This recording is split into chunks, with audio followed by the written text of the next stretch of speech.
I want to just explore a few things that are happening on the AI front. Now, you have people on both ends of the spectrum, those that have a very high level of P doom or potential doom. Maybe you've heard that figure, and they say, the end is coming. This is the first time in the world when we've encountered anything of a greater intelligence of us. And yes, we made it. Yes, we put it together, but now it's starting to learn on its own and it's starting to correct itself, starting to improve itself. And at some point there'll be a language barrier like has never existed, because when it starts to improve itself even further, we already don't really understand what's happening under the hood or inside the model when it starts to work on whatever problems we get it, how it comes up with its solutions. And we also know that these particular models, at least when pressed, and maybe in some circumstances when not aligned properly, really don't care about life in of itself, not interested. So they have to be reinforced in that way to care. So they're not giving the keys to the kingdom. They're not teaching people how to build nuclear bombs, but you press it enough, and in some cases it does go out on that tangent. People look at this as if we have an alien force arriving in our planet.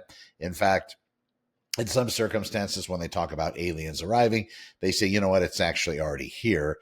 They just haven't become fully mature, as if they're growing at an exponential rate. And the alien intelligence that we have built, it's growing quite fast. And as of very recent, watching different podcasts and different people talking about artificial intelligence, they've moved the needle where human beings still have something to do with the development, but the systems themselves, they are starting to self-improve. So that keeps us on that almost complete vertical movement, and we're not really able to comprehend or understand it. So they discuss this as the singularity. So if we try to opine what's going to be happening because of artificial intelligence, of the way it's going to be translated into our world, how it's going to be working for us, there's not a lot that we can come up with. We do know that people discuss on the PDOM end and also the other end, people that are very much for the development of technology. And it seems like the people I'm hearing from are the ones that have a lot of money, apparently. They're sitting very well. They don't have to really worry about their job because they so easily talk about job loss. They talk about people retooling or retraining themselves. And to me, in my brain, that just doesn't make any sense at all. There's no compassion. And yes, did we ask for it? I don't know. I believe that it's being built without really asking whether we care or not. And to add more to that, the government is, of course, latched on, and it says, we have to build this because now they're painting it as a race. And I grew up in the 70s, born in 69. So I had the 70s, kind of the Cold War, where we were concerned about communism. We were concerned about nuclear. We were concerned about countries bombing each other with that kind of technology. And now the political realm is looking at socialism and communism as not being a big deal and kind of okay. And in fact, maybe even elect some folks of that particular nature to the political shelf. That's great. So there's a lot happening in the world besides artificial intelligence, but realistically, none of these other factors, because it's totally unlocked at this point. There are some safety organizations coming into it, but none of these other factors really have as much influence as far as on such a short basis as artificial intelligence. The questions out there to the powers that be, when's it going to happen? And a few years ago, I mean, really just 2022, 2023, this is 2025. We are September 5th today, 2025, when I'm doing this. You look in the past, the time frames were given were 10, 15, 20 years. Very lately, very recently, those time frames have shifted to a few months or maybe 2 or 3 years. I think it's going to happen at least that fast.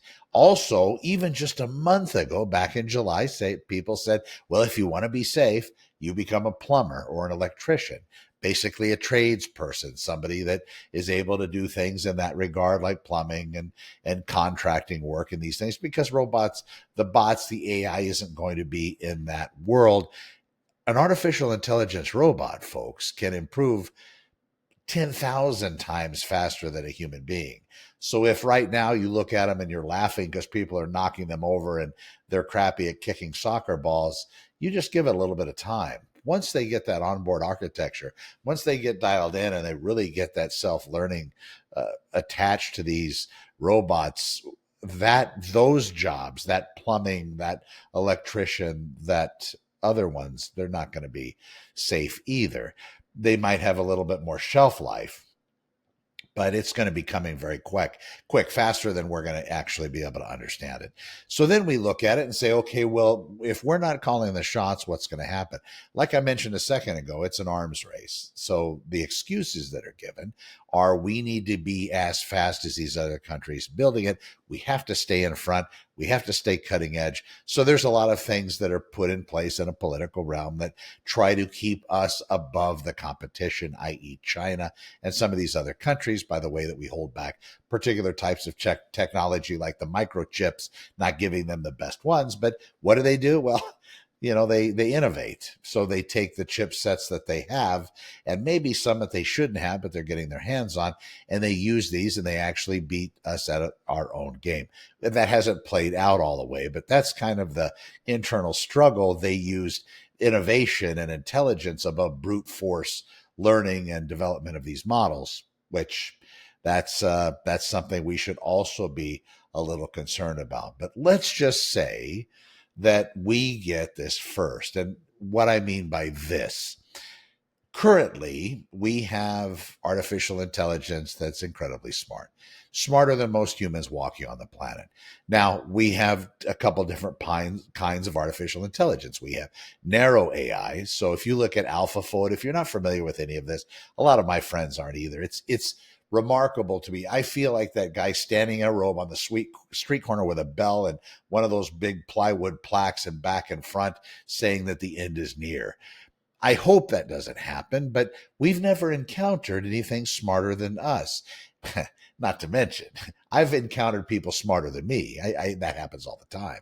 But you back that up a little bit. Now you have an entity, something that's in control of a lot: media, power, food. And you have that entity more powerful than everybody on the planet and more intelligent than everybody on the planet. I mean, hands down, one robot that has the correct AI architecture, if in fact we've achieved artificial general intelligence, if we haven't already, that's that step where this particular AI is better than everybody at everything. And then after that, if it has the connection points and continues to go way beyond even that level of intelligence, then that next step is artificial super intelligence. That's that big concerning feature out there. What's that going to look like? Are they going to look at human beings like we might look at ants? When we're building a house or we're going out to dig a hole in the backyard or whatever it may be, you have a kid that had a pet die. So you're going to go out and do the funeral ceremony to kind of show them how all that works. I'm not really thinking much about killing an ant when I'm driving that shovel into the ground. Is that where artificial intelligence, given enough power, is that where it's going to be looking at human beings? Yes, probably, unless we put those fail-safe mechanisms on it. You maybe seen movies like iRobot with Will Smith. There were the 3 laws that prohibited robots or AI from doing harm to human beings in life and these sorts of things. That might not be a bad idea. I don't know if that already exists, but what people say is, well, if we do that, we're placing regulation on it, we're restricting it. And if that's the case, then it's not going to maybe be able to become as good as it could be in the same amount of time if there are these restrictions placed on there. But is anybody really looking if that's true, or if they're just saying it because they don't want to be unbridled and they don't want to take even a brain cell of capability from a human being and put them on a different task than making this as fast as possible without any concern about whether we should be or not? These different types of intelligence, the narrow intelligence I mentioned, narrow intelligence. You have the AlphaFold, which came out. It's folding protein. It's helping with that particular medical world. And they're doing stuff in that medical world with that narrow AI towards medicine, towards longevity, towards health. It's just leaps and bounds. Then they have another narrow AI that might be good at architecture. They have another one that might be good at physics. They have another one. So these are different narrow types of artificial intelligence. With these, they're more tools than an overarching, no more than every human being in the world entity. So that's what some of the people out there are discussing, that might be the place where we need to focus, instead of making some general or super intelligence model that does everything very well, better than anybody possibly could. And if you look at the regular IQ levels of people, well, not regular, well, we know Einstein, right? In the 150s, 160s is the Einstein level of IQ. Me, I don't know, probably 12 or 13. But anyway, a moron's level IQ is somewhere around 70 to 80. And they don't send morons to war. They don't put them in the military as cannon fodder or some kind of bullet shields, because they actually end up creating more problems than they save. And then trying to get another human being to sacrifice another person because of brain level of activity, it's not easy to do. So they're not even allowed entrance into the military. So then you take an Einstein level of IQ or an Elon Musk level of IQ, 150s, 160s, which is just beyond my comprehension. I mean, look at everything Musk, whether you're a fan of Musk or not, he's doing all of these things all at the same time. And there's just one of him, just one cat. But you have super intelligence that are able to clone and copy themselves in the tens of thousands or millions. If they get to that level, they're going to have an IQ of 1,000, 10,000, 20,000, 100,000 level IQ. I don't even think we'll be able to communicate with them. We won't understand what they're saying. It'll be at such a rapid pace. The way that they break down and will communicate with each other is going to be very different. And it's going to continue like that unless we maybe not ask ourselves if we should, yet that would be a very good question.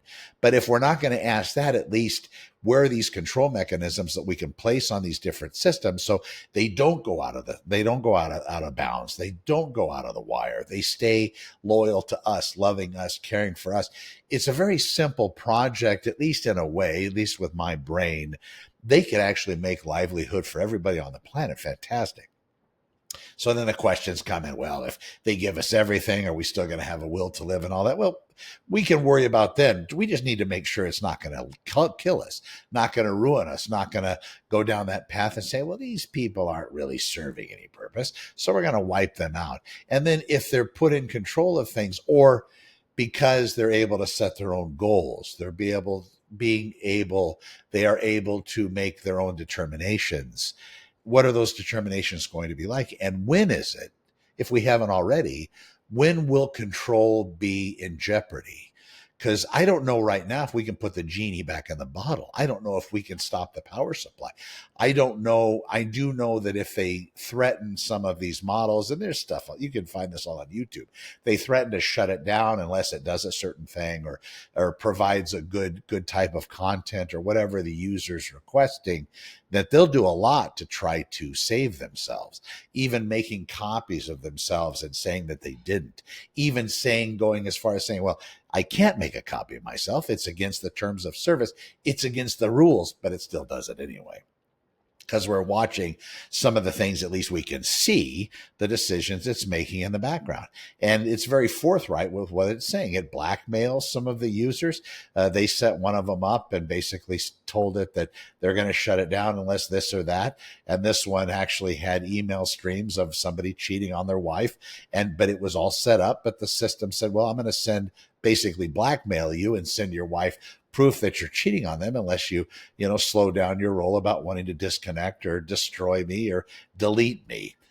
This is real. This is all real stuff. And it's kind of out of a sci-fi movie, but a lot of it hasn't been seen. That's why it's known as the inside rim of a black hole, the singularity. We don't know what it's going to look like. I don't know what it's going to look like to have this get to 180 or 200 level IQ. These little changes, if a moronic IQ is 70 or 80 and Einstein is 150s, 160s, oh my God. So a normal walking around human being might be 100, 110. I haven't looked at it. But Einstein's 30 or 40 more points. That's the difference between me and Einstein. If I'm even at that level, but that's the difference between me and Elon Musk. And then slap on another 50 and another 50.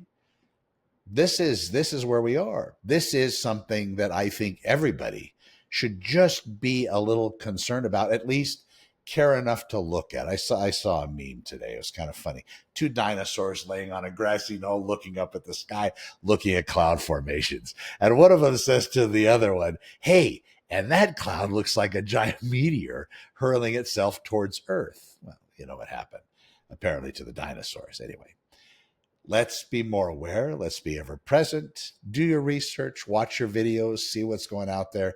Again, you're going to run into different sides of this equation. Some people say this is the greatest thing since sliced bread. Other people are saying this is going to do us all in. You know, you have kids out there. I know that's a mess. I know that a lot of people, I see them when I go out there handing their kids their devices, their phone, their iPad. And maybe you're one of those parents. That's fine. It keeps the kids quiet, but maybe that's not such a good thing. Maybe you should track back and get rid of that social media, get rid of that stuff they're looking at. And if you yourself are absorbing yourself, swiping right and left, that's all controlled by AI too. It knows what you like. So you'll spend hours, hours and hours and hours watching something that has been built and categorized and following you, knowing everything about you, like artificial intelligence. It's everywhere.